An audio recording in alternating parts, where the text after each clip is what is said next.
नमस्कार, आप देख रहे हैं कल की तैयारी। मैं हूं आपके साथ प्रशांत पांडे। हो जाइए तैयार आज के बाजार के हिसाब से अपनी विशेष रणनीति कल के बनाने के लिए, क्योंकि कल हो रही है सितंबर सीरीज की शुरुआत। और नजर कहां रखनी है, किन सेक्टर को फोकस करना है, इंडेक्स पर क्या रणनीति बनानी है, ये सभी हम आपको बताएंगे। और शो में आपके सवालों का एक बड़ा हिस्सा भी हम शामिल करते हैं, तो आपको वो तौर तरीके बता देते हैं जिसके जरिए आप अपने सवाल हम तक पहुंचा सकते हैं। तो तरीका बेहद आसान है। आप सोशल मीडिया पर, ट्विटर और फेसबुक पर आप अपने सवाल #KKT यानी कल की तैयारी अपना सवाल भेजिए।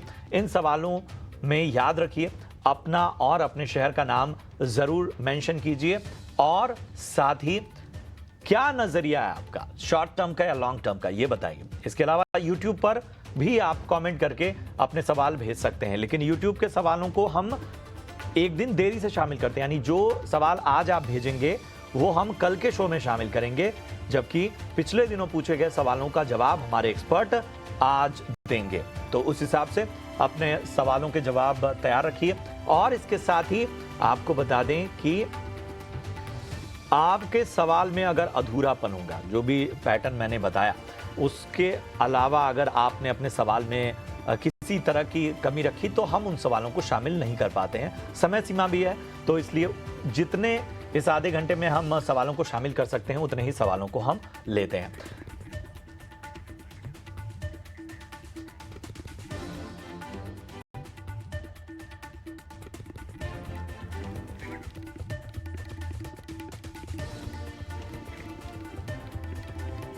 जी हाँ, तो आज आपकी खास तैयारी कराने के लिए हमारे साथ हैं मोतीलाल ओसवाल की स्नेहा पोद्दार और एडलीटिक.इन के आदित्य अरोड़ा। आप दोनों का बहुत बहुत स्वागत। और बेहतर मार्केट में आज आप दोनों खास रणनीति बताएंगे, लेकिन जरा बाजार को देखें तो देखिए, निफ्टी को जरा देखिए, एक नया स्तर छुआ, 22,150 पर बंद हुआ। बैंक निफ्टी की बात करें तो 51,150 के करीब बंद हुआ। आज निफ्टी 50 गेनर्स की बात करें तो टाटा मोटर्स करीब 4.25% से ज्यादा की तेजी नजर आई।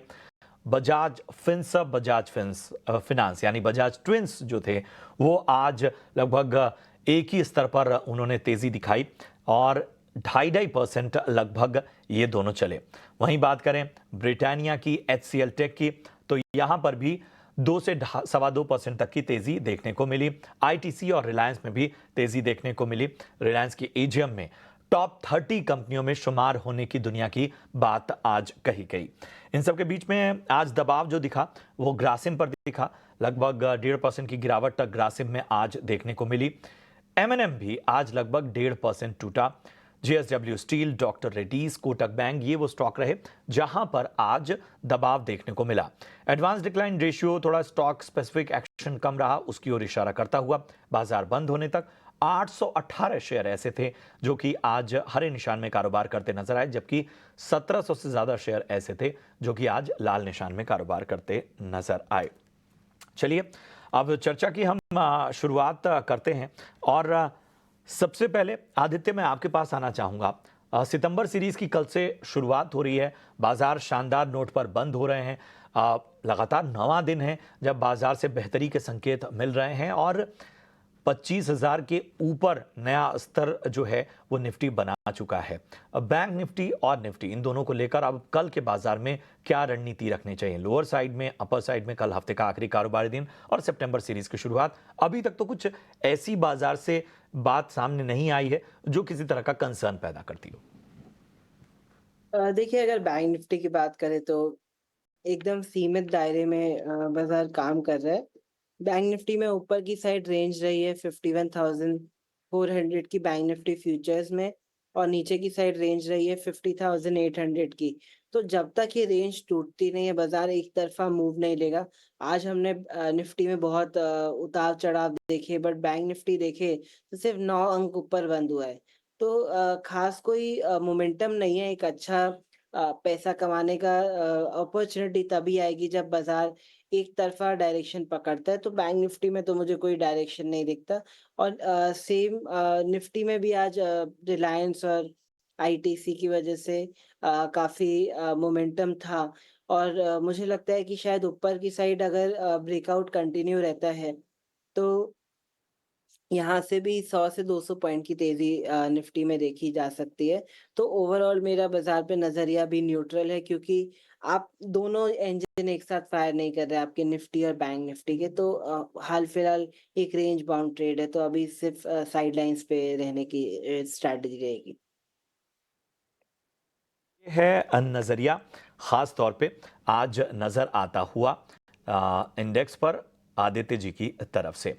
और आपको बताएं कि हमारे साथ आज विमेन फ्रॉम मोती ओसवाल एक तरह से प्रतिनिधि कह लीजिए, आज स्नेहा जी भी हमारे साथ बनी हुई हैं। स्नेहा जी, मैं एक चीज़ समझना चाहता हूं कि अब जब सितंबर सीरीज़ की कल से शुरुआत होगी, कौन से सेक्टर्स, कौन सी ऐसी थीम है जो खास तौर पे आपको प्ले आउट होती हुई दिख रही है, जहां खास तौर पे नजर रखनी चाहिए, जहां पर ऐसा लगता है कि शायद ऐसे सेक्टर लीडरशिप लेने को तैयार है? जी, हमारी नज़र अभी इंश्योरेंस सेक्टर पे बन रही है। इंश्योरेंस सेक्टर की अगर हम बात करें तो दोनों ही लाइफ, नॉन लाइफ सभी कंपनीज़ में हमने लास्ट 2-3 क्वार्टर में कंसिस्टेंट इम्प्रूवमेंट देखे हैं नंबर्स में।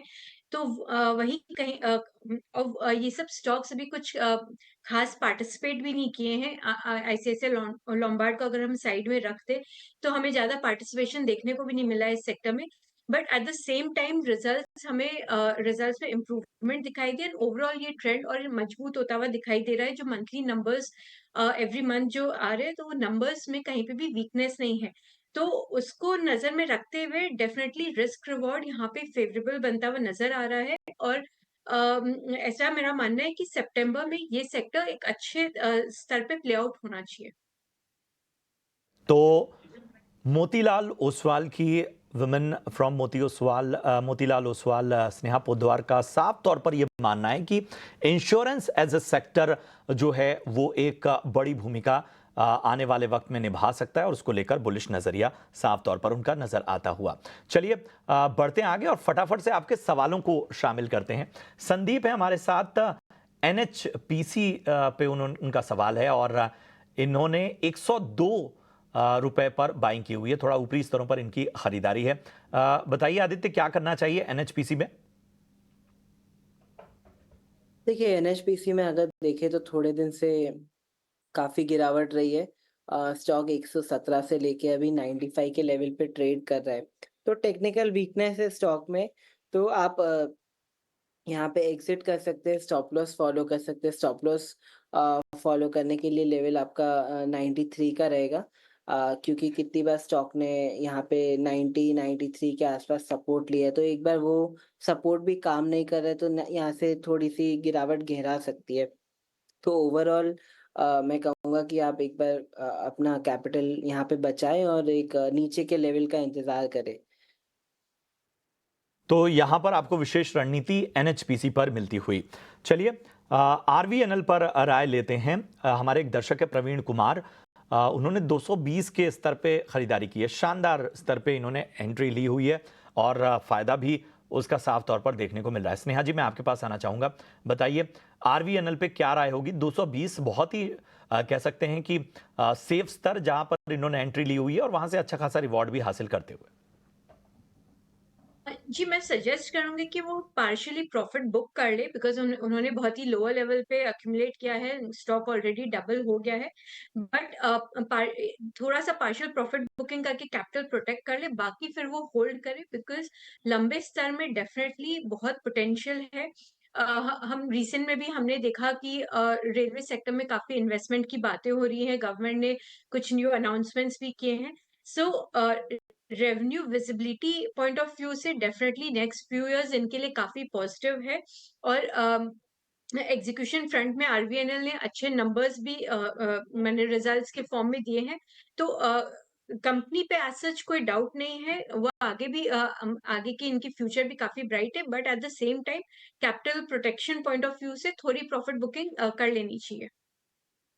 पार्शियल प्रॉफिट बुकिंग की सलाह यहां पर आपको मिलती हुई। अब्दुल कयूम साहब का सवाल लेते हैं। ओएनजीसी पर राय जानना चाहते हैं और इनकी खरीदारी ओएनजीसी पे 325 के भाव पे है। फिलहाल फायदे में तो हैं, लेकिन लगातार हमने देखा कि कुछ अहम खबरें ऑयल एंड गैस सेक्टर को लेकर आती रहीं। सूत्रों के हवाले से वो भी खबर थी जहां पर हमने आपको खासतौर पे गैस स्टोरेज को लेकर सरकार के प्लान के बारे में बताया था। क्या उस लिहाज से अगर देखें तो ओएनजीसी में अभी और दम बाकी है? आदित्य बताएं, ओएनजीसी कैसा लग रहा है यहां से? देखिए बाजार को आउट परफॉर्म कर रहा है। आज काफी सारे स्टॉक्स और सेक्टर्स में गिरावट थी, बट इसकी क्लोजिंग समवॉट एनकरेजिंग है। तो आप 322 के स्टॉप लॉस के साथ इसमें आगे बढ़ सकते हैं। अगर बाजार में थोड़ी तेजी लौटती है तो यहाँ पे भी करीब करीब 2 से 5% की तेजी आ सकती है। बट नीचे की साइड एक लेवल आप ध्यान में रखें, 322 का बाजार में वॉलेटिलिटी है। अगर करेक्शन थोड़ा गहराता है तो 322 के लेवल को ध्यान रखें।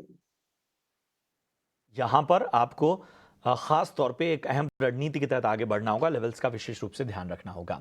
माना खत्री हैं और हमारे साथ उन्होंने पेटीएम पे सवाल पूछा है। 133 शेयर हैं, 516 के भाव पे इन्होंने लिया है। फायदा यहां पर इनको होता हुआ, माफ कीजिएगा, मीना खत्री का सवाल है। और बताएं स्नेहा जी, 516 के लेवल पे खरीदारी इन्होंने की है। आज हमने देखा कि 3% से ज्यादा चला है ये स्टॉक का।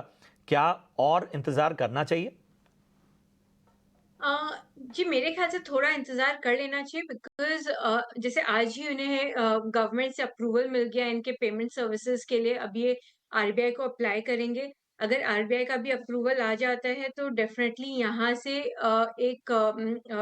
एक मोमेंटम स्टार्ट होना चाहिए स्टॉक में, क्योंकि सेंटिमेंटली काफ़ी बूस्ट मिलेगा। अ, ओवरऑल भी हम अगर बात करें तो जितने भी नेगेटिव से काफ़ी कुछ फैक्टर इन हो चुके पेटीएम पे, तो इस स्तर पे रिस्क रिवॉर्ड फेवरेबल नज़र आ रहा है और यहाँ से ग्रेजुअली हमें एक इम्प्रूवमेंट क्वार्टर आफ्टर क्वार्टर दिखनी चाहिए। क्योंकि जो सेगमेंट्स इनके इम्पैक्टेड थे वो वापस है ना कहते हैं फ्लेवर में आ रहे हैं। सो उस पॉइंट ऑफ व्यू से आप होल्ड करिए कुछ क्वार्टर और उसके बाद फिर एक डिसेंट लेवल्स पे आके एग्जिट करिए। होल्ड करने की सलाह, थोड़ा और दमखम बाकी है। अहम लेवल्स का ध्यान रखें। प्रकाश सिंह का सवाल लेते हैं। अडानी पावर पे राय जानना चाहते हैं। आदित्य जी, मैं आपके पास आना चाहता हूं। 770 रुपए पर इनकी बाइंग है और नुकसान यहां पर इनको होता हुआ। अडानी पावर में क्या करना चाहिए? देखिए स्टॉक नीचे के लेवल से कितनी बार सपोर्ट ले रहा है। 620 से एक बार स्टॉक ने सपोर्ट लिया, फिर 650 से लिया। तो ये स्टॉक के लिए इम्पोर्टेंट डिमांड जोन रह चुका है। और पिछले इम्पोर्टेंट पाइवट जोन्स भी इसी लेवल के बीच में रहे, 620 से लेके 650। अभी स्टॉक 644 में ट्रेड कर रहा है।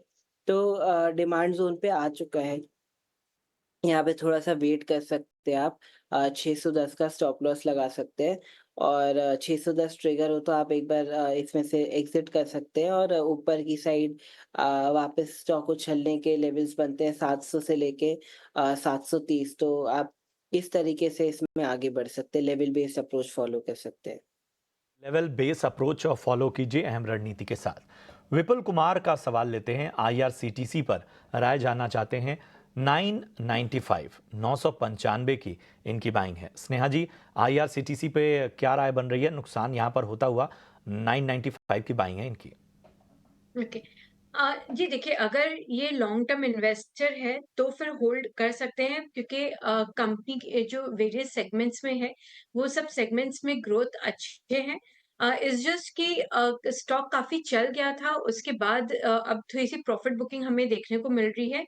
बट वो नेचुरल है, तो अगर वो लॉन्ग टर्म इन्वेस्टर है तो होल्ड करना चाहिए, बिकॉज़ टिकटिंग बिज़नेस भी काफ़ी प्रॉमिसिंग बिज़नेस है और नॉन टिकटिंग जो ये अदर सेगमेंट्स में जो इन्होंने एंट्री की है, वो सब भी काफ़ी माने अच्छी परफॉर्मेंस दे रहे हैं। उनमें ग्रोथ इनफैक्ट टिकटिंग बिज़नेस से बेटर ग्रोथ एक्सपेक्टेड है और वो मार्जिन्स को भी ओवरऑल बूस्ट करेंगे।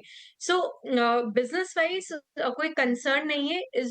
केवल हमने जो लास्ट 3-4 महीने में जो एक रैली देखी थी स्टॉक में, उसके बाद एक थोड़ी-सी हमें प्रॉफिट बुकिंग दिखाई दे रही है। ये है राय आपके स्टॉक पे। रजत राजपूत साहब का सवाल लेते हैं। इनका सवाल भी रेलवे स्टॉक पे ही है। रेल टेल पर राय जानना चाहते हैं। 500 रुपए पर इन्होंने खरीदारी की हुई है। फिलहाल इनके भाव के आसपास ही है, थोड़ा नुकसान यहां पर होता हुआ। रेलटेल पर क्या नजरिया बन रहा है आदित्य जी? 500 की बाइंग है। देखिए, स्टॉक थोड़ा सा रेंज बाउंड है और थोड़ा सा करेक्शन इस समय में देखने को मिला है। 613 का हाई लगाया था और फिर स्टॉक ने ऑलमोस्ट 450 का लो लगाया, तो रेंज बाउंड हो गया। एक सीमित दायरे में स्टॉक काम कर रहा है। आप अभी हाल फिलहाल बने रह सकते हैं और नीचे के लेवल 470 एक इम्पॉर्टेंट लेवल है स्टॉक के लिए।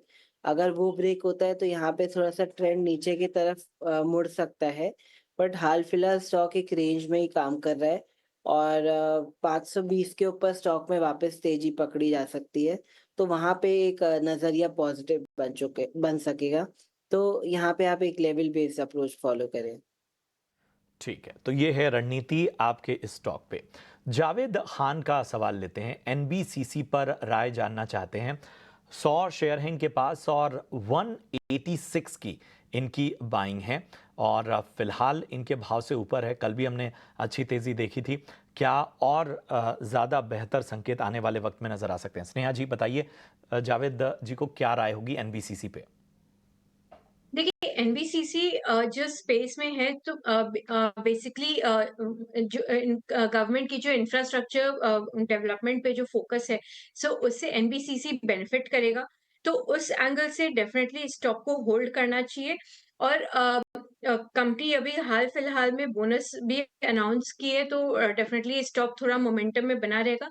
क्योंकि पीएसयू स्टॉक था तो बीच में हमने थोड़ी सी इसमें एक प्रॉफिट बुकिंग डेफिनेटली देखी थी, बट अगर हम मीडियम टू लॉन्ग टर्म की बात करते हैं तो इंफ्रास्ट्रक्चर डेवलपमेंट पे ये कंपनी फोकस्ड है एंड काफी वेल डाइवर्सिफाइड इनका ऑर्डर बुक है, तो रेवेन्यू विजिबिलिटी काफी स्ट्रांग है। सो डेफिनेटली होल्ड कर सकते हैं from medium to long term. राय आपके स्टॉक पे। चलिए, इतने ही सवालों को हम आज शामिल कर पाएंगे और अब वक्त है हमारे खास सेगमेंट वीआईपी शेयर्स का।